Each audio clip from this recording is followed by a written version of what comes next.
Hello, everyone, and welcome back to Career Quest with Shahin. I'm Shahin, and in today's episode, we will discuss one of the most important topics for professionals, students, and job seekers. And the topic is the current job market in India. We'll break this down into four parts: the big picture, sectorial trends, challenges job seeker face, and what we can do to prepare yourself for success. So let's begin the slides. As of August 2025, India's overall unemployment rate stood at 5.1%. This is according to the Center of Monitoring Indian Economy.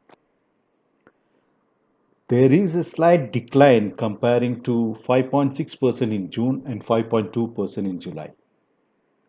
This looks very positive sign, but economists caution that official data sometimes underestimate the real stress in the job market, especially unemployment and jobs in the informal sectors.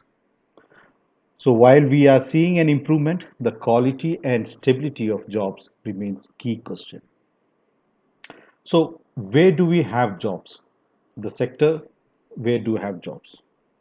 So looking now at which industries are hiring in 2025 and in the coming year. The stats says technology and digital roles, that skills in intelligence, data science, cloud computing, and cyber securities are the most in demand skills. So every traditional industries like manufacturing and BFSI are hiring for tech driven roles. So these skill sets are something which is very important in the coming days too. Then what we have is the roles at GCCs, that is Global Capability Centers. Due to strict visa norms in US, many American firms are moving more work to India. So this is creating opportunities in R&D division, finance, analytics, and IT enabled services. So check out on these job roles. Yeah, irrespective of permanent position or contractual position, there is opportunity in the market. Non-IT sector, white collar hiring like banking, healthcare, retail, and logistics has grown by nearly 10% year on year. So that is another sector where we see a lot of improvement in jobs creation. So banking sectors, yes, we have different roles largely in sales, business development. So these are the roles that we have in banking sector. Healthcare, definitely everyone are moving towards. India has been considered as one of the largest producers of pharmaceutical medicines, right? So that industry is also grown. Retail sector, we see many new brands coming year on year. So opportunities are plenty there. Logistics too. So that is another sector that you can look forward for. Now, apart from these predominant sectors, we also have few emerging sectors, that is energy, green energy, and sustainability. You know, j- new jobs, we have seen a lot of openings coming in from industries, manufacturing industries in solar, EV infrastructure, and energy efficiencies. So this is one area which is going to be really booming in next 5 years. That's what the stat says. So people who are now planning to enroll yourself in engineering degree, this is the area that you should parallelly look for. And people who are doing your second, third, and fourth year, final years, right? This is area where you can explore and equip yourself or upskill yourself in these technologies. Then we see a lot of changes, new initiatives, new startups coming up in healthcare, health tech, and fintech, right? So payment, we see new payment gateways coming in digital health applications and financial services also coming in. So all startups, right? This ecosystem is largely focusing on health and financial services. So that is another sector that you can really bank on for your jobs. Then we have logistics and e-commerce again. Very rapid growth in online retail. So high demand for supply chain and last mile delivery roles. So gig workers, blue collar roles are plenty here. Every year we see a new application coming in and starting dominating the market. So that is another area where people are in high demand. Now, when we talk about opportunities are growing, there are challenges too, right? So one of the major challenges and an evergreen line statement that I'm hearing from past 15 years is employers say many graduates do not have the job ready skills they need. This is one reason youth unemployment is higher in both urban and rural areas. Exactly, like even when I was working for an corporate and into staffing industry, right? Even I've been hearing from my clients saying that they lack in skills. So most of the company came up with different what to say ways to streamline or different ways or different procedure to ensure that they are a well-talented people coming on to their jobs. Like a lot of companies tried out with hire train deploy kind of a model. A lot of companies that pass on their curriculum to certain group of training institutes, asking them to train the candidates on this particular skill set. But yes, still there is a huge gap between the pool available in the market and the job role. So that is something that we will have to work on, and government, educational institute, and companies should sit together year on year, completely validate what is there in the market today and what is there, what kind of roles are there in the market tomorrow, and plan your batches. So education system should move one step ahead from what they are doing currently. They will have to step up. They will have to start communicating with the companies. They will have to reach out to the companies and see how best they can bridge this gap. In informal employment, a large share of workers remain in unorganized or gig-based roles which lack job securities. Here we have job security issues from both the end. Employer and employee both are not stable. So employer, they definitely need manpower, and if they need to ensure their employees stay with them for a longer duration, then means only thing that they need to do is paying them with a decent salary. Increase the pay scale based on the inflation that is happening in the actual market, right?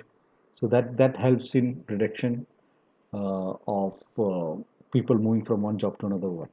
And employees should ensure that whenever they get an opportunity, please stick with the organization. They will definitely work something better for you in coming days, and that's the only way we can solve the problems. Talk to the top management and see how you can stay back.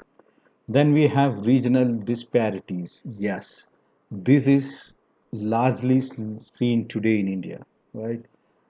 uh, I literally am not able to understand why people mix politics and livelihood together.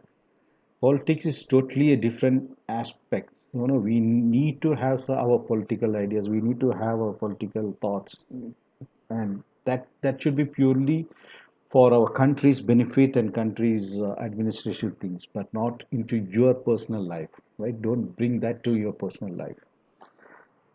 If you clearly differentiate this, then I think there will be a lot of things, and even companies also should ensure that they are not only sticking with one particular sector of people or one particular sector of region, right, in the state. They will have to go all out. They will have to try to accommodate people from tier two, tier three cities who lack in good communication skill, especially in English, right? And I am a person who believe a person with talent or a technical knowledge doesn't need communication should not be a barrier for his not his rejection towards that particular job. Company always can plan out, they can figure out like in a team, they need both the sets. They need technically well-deserved people. They also need a well-communicated person who has a very good communication skills too. So you plan out your team members in such a way that you have both the mixtures. You have technology as well as talented people from different sectors too in your team, and you also have people who can actually have a very good comm skills, who can interact with your clients. So this is something that every company can work upon. So another thing that yes, we always see that the people move from villages to metro cities for better living. I imagine if companies grows today after COVID, we all learned that in IT sector you don't have to come to metro cities to perform a job. You can sit at your place. If you have a very good connectivity, net connectivity, you can finish the job from that particular location. Even we have application to monitor them today. So you don't need people to come to metro cities. Yes, I am talking keeping politics separate. I'm keeping real estate away from what I'm talking about. Think about material greens. You know, real estate, you are benefiting, companies are benefiting one sector of people. But when you are giving work from home option, right, you are actually developing a large number of people who are very talented, who can stay at their place and work for you. You will definitely get a better result. Also, your revenue, you don't lose out a lot of operational, you can save a lot of operational cost by doing this. That's my thought. So let's keep politics, political geolocations, everything aside. Think about humanitarian ground and company. If they move that direction, we definitely will see a much more independent world, independent country. We will see India growing to that 5 trillion or to the next 10 trillion much more faster pace. So let's think and move towards that. Then we have a major concern, graduate unemployment. Yeah, again the same reasons.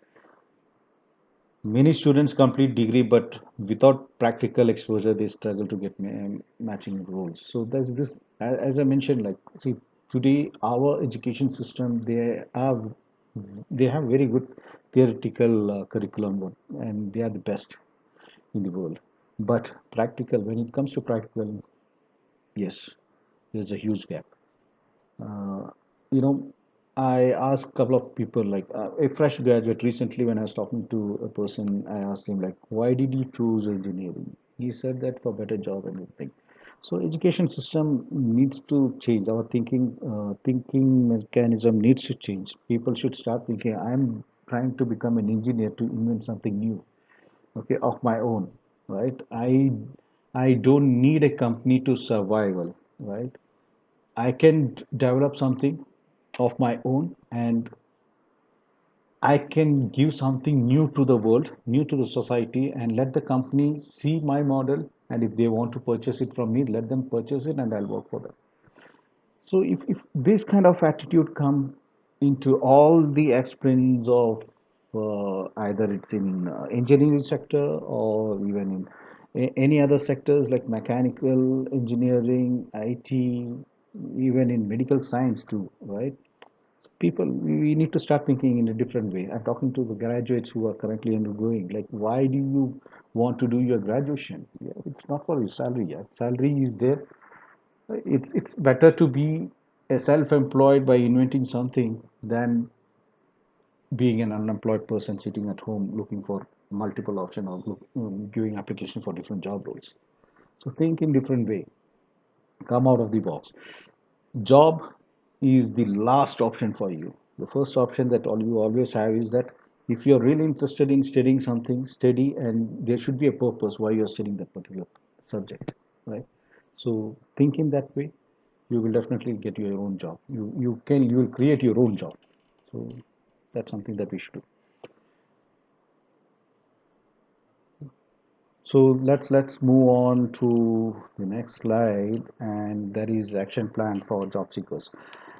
So I did mention few things in my previous slide. So if you are preparing for your career in coming days in 2026 and future. Few recommendation from my end is that you constantly upskill yourself. Okay, as I said, like, first thing that you should think about is why is that you are doing engineering, why is that you are doing mechanical engineering, that why is that you are doing aeronautical engineering, why is that you are into textile industry, and what is the purpose of you studying that.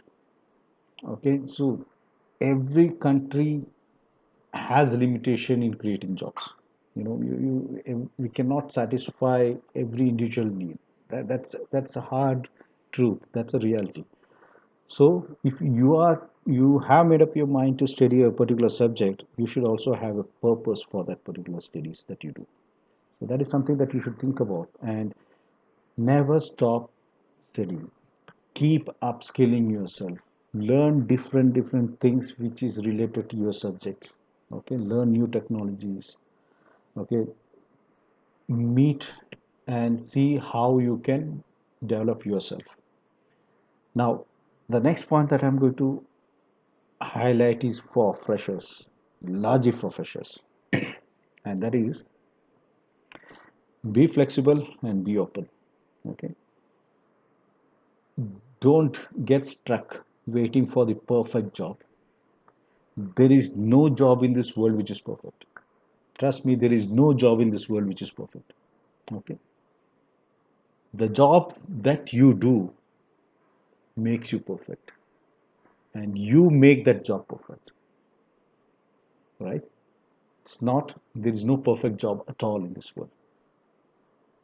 So sometimes the first role is just a stepping stone for you. Okay, whenever you get an opportunity, try to grab it. Okay, and graduates, one thing that you'll have to always see is that any job that is coming to your way and you have completed your graduation and you have not got placed during your campus interviews, once you come out of the market, the challenges that you are facing is huge. It is huge. Like, for example, like if I say that every year there are 30 to 40% of the people who pass out, who complete their graduation, irrespective of streams, right? They are unemployed. So if you are not finding a job when you are studying, okay, when you are in campus and companies are coming to your campus and recruiting you, if you're not getting a job there, then once you come out of the job from college, right, you are competing with a very large audience, very large audience who are just like you. They are very talented and capable, just like you. So whatever opportunities come on your way, grab it.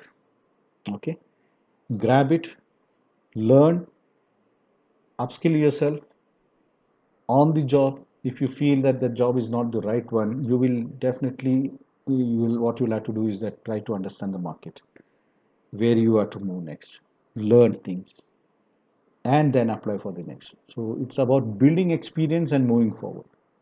That is the best way for you people to move forward in your life and build your own career. And the last but not the least, what I recommend is to stay informed. Whatever means, wherever you get some information about the industry, what are the hiring trends, what are the government policies that has come into the market. So please be aware of all these things, read about all those things, and make yourself equipped, make yourself informed, stay informed, and uh, act accordingly so that you find your job very soon. So that's what, where knowing where the market is moving will help you make smarter choice, smarter career choice, right? So remember, the job market is not just about supply and demand; it's about relevance. The more relevant your skills are, the more doors will open. Upskill yourself.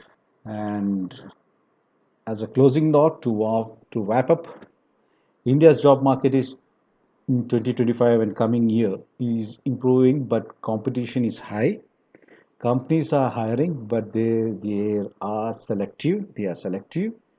The future belongs to those who are adaptable, skilled, and willing to learn continuously, right? So please do remember this. So thank you for tuning in to Career Quest with Shahin. If you found this episode useful, make sure to like, share, and subscribe to my channel for more career insights. Until next time, keep learning, keep growing, and keep chasing your career quest.